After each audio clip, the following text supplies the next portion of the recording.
You have a very, very busy schedule at Duck River, don't you?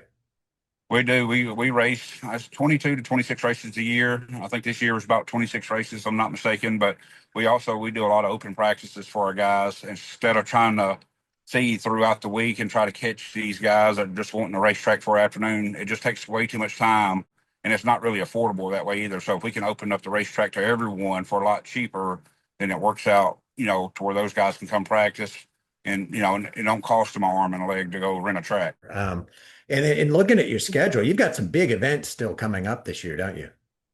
We do. 4th of July is up next on the table. That's our 4th of July special. We'll have supers in the house.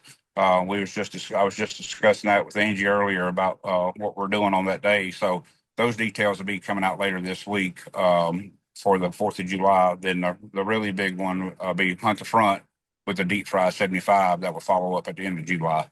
Oh, that's going to be awesome. And then you, like you said earlier, you guys run all the way through December, don't you?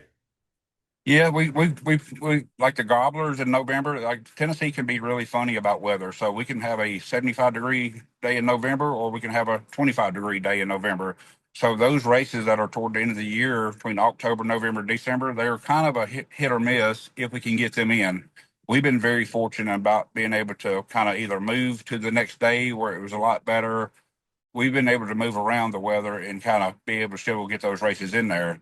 And we still have a tremendous amount of support through those months. It's like once a month, maybe twice at the most. But the racers are still wanting, they're still racing a little bit because by then the summer's passed, everything's kind of slowed down some. Once a month, the guys are still kind of, yeah, let's go out there and race a little bit.